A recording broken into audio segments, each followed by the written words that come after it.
I played Zoochosis. I've played a lot of Zoochosis. Why have I done this to myself? I don't know, but I'm making this video because I feel like something feels off with the game. This was a game I was really excited for. The trailers really did give this game a lot of optimism and hope from the horror community. Animal becoming mutant, and so Zoochosis would release. And ever since its release, I've been playing the game and discovering a lot about it. Trying to figure out one of the 138 endings this game has. I'm not even joking, this game has up to 12 endings. I don't know why. The game just feels unfinished, and not to a really point where it's like the game shouldn't be out yet, but to a point where you can tell the final version of the game that was envisioned was not met. The game is a great concept, right? Animals becoming mutants. I mean, this is something that's been done a lot of times, but if you saw anything with games like Zoochosis, an concept can really carry a whole video game. And with Zoochosis, we see that play out pretty much the exact same.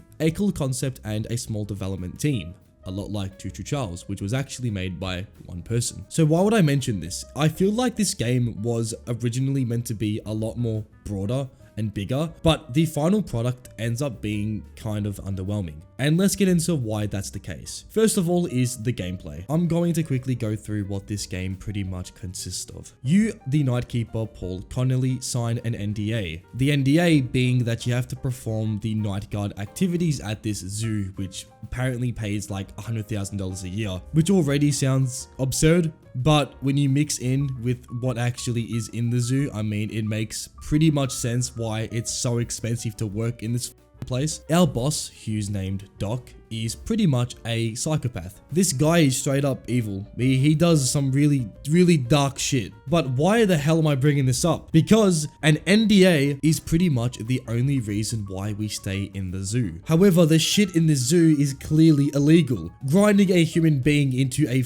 meat grinder is not legal. So Doc can kiss my ass, as I'm not going to be working in a place that I don't have to work in. But no, our main character continues to work in this place. So already our main character is a complete dumbass. I would love to continue going on about the story, but for the purpose of this video, let's get into the gameplay. When I first saw this game's trailers, I was like, ooh, that looks cool. I think a lot of yous watching this video also probably thought the same thing. And then we got the full release. And I will say this, I think the gameplay loop is pretty fun. But the problem is there's not really any reward in this gameplay loop. It kind of feels just dull. The first big thing is you can't die. Yes, a horror game where you cannot die. I don't think I've ever uttered those words in my whole life, but there I go. The animals just come up to you and seem to just yell at you, and they piss off. This is explained because we have the mutated shit inside of us. So that means we can't really be killed by the animals because they too have the mutated shit. And that is pretty much how it is. The game has a tutorial where you get used to the mechanics. You get used to finding out the animal's temperature, cleaning up their shit, you know, stuff like that. And then it puts you straight into the game, and straight away you can kind of see it's just the same shit from the start of the game to the end of the game. The twist is that there's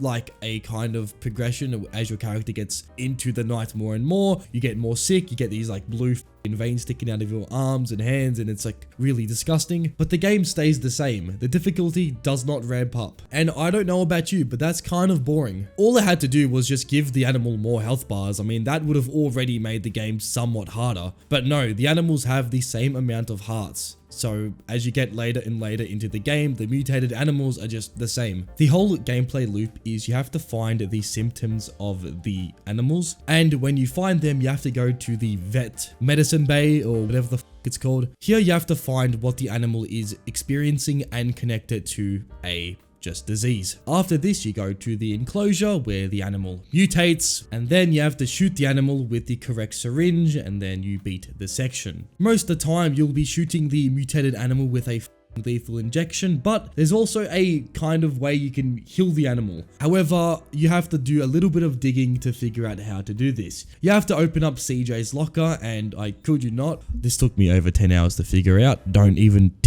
ask me why, I'm just an idiot, okay? To heal the animals, you have to go to a phone in one of the storage rooms and pick it up. CJ is basically one of the earlier guys that used to work at the zoo.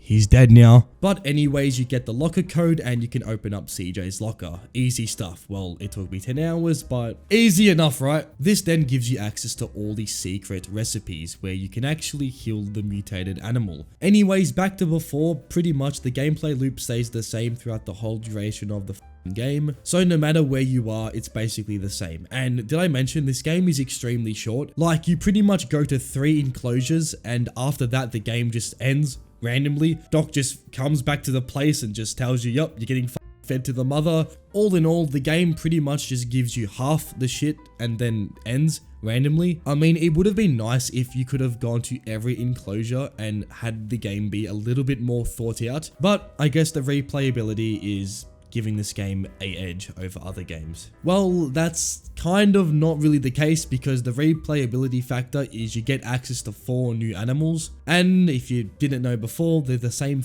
thing. The difference is that some of these animals have like kind of abilities that they have. Like, for example, the moose can use their purple eyes to kind of, I guess, honestly, I don't know what it does. I think it like blinds you, but then again, it doesn't really do anything. The elephant has this kind of shield around it, so you can't just shoot it with your lethal injection every second. You have to wait until it charges to then shoot it, because every time it charges, it loses its shield. Also, some of the designs are actually pretty good. Like, the giraffe is by far the scariest thing I've ever seen. But there's some other animals that pretty much just have a recoat just over it. Like the elephant, who just looks like it has tentacles coming from its nose. Kind of reminds me of Cthulhu a little bit. To speed this video up a little bit, I'm gonna go through things that really piss me off with this game. For one, I'm not a big fan of cutting up meat and shit before feeding the animals, because even if it's like a little bit overcut, like by 0.1 kilograms, the animal just won't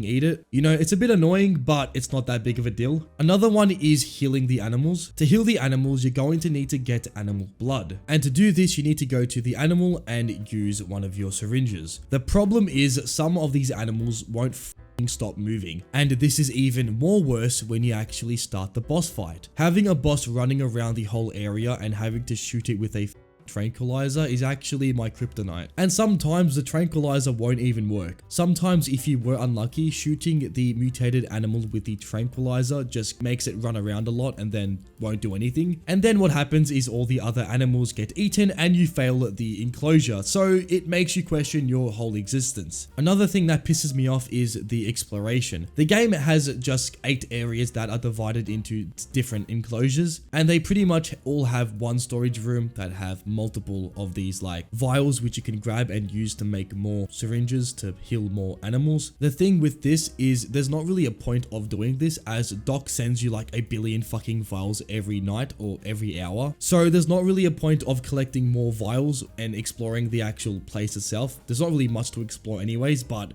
if there was, it wouldn't really matter because Doc just sends you a whole package of the vials you need. Another thing is that I swear Doc's voice is AI, because this man speaks like a robot. Night, Zookeeper. Paul Connolly. Idiot. Moron. Asshole.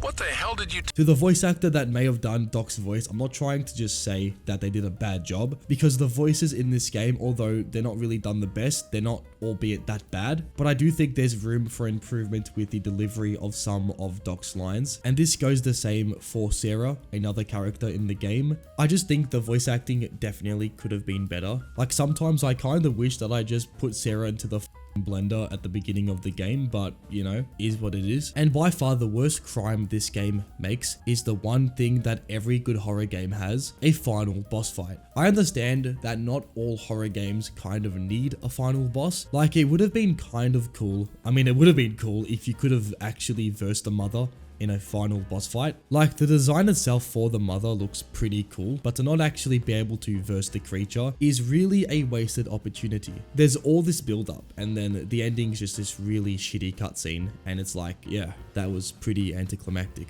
And also another thing is that the trailers I mentioned before were pretty cool. They also had a bunch of like cutscenes in the trailers that I would have thought would have been in the final product. Like, there was this one with this penguin on the train ride, which looked pretty cool, but in the final game, this is just not there. There's all this like hype, and then none of it's actually in the final game, and I feel like it's pretty misleading. And I don't really know why there's an emphasis on 12 different endings when every single ending is literally the same outcome. Like, Doc might say a different line, but it's the same ending. It's just he says something different. Like, in one ending, Doc might go, "I'm going to feed you to the mother," and in the other ending, he might just go like, "Oh, remember the NDA you signed? Yeah, that your whole family, your whole bloodline.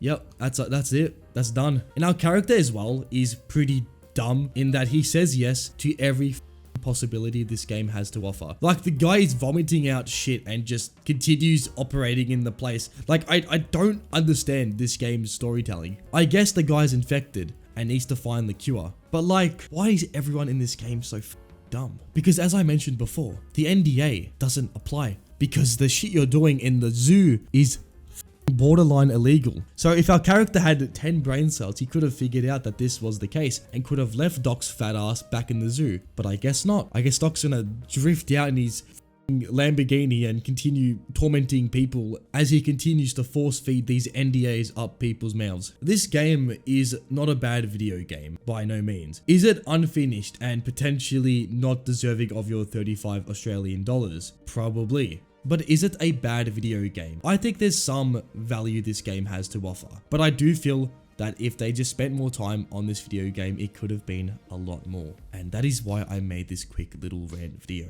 Anyways, I hope you guys have enjoyed watching, and until next time, take it easy and goodbye.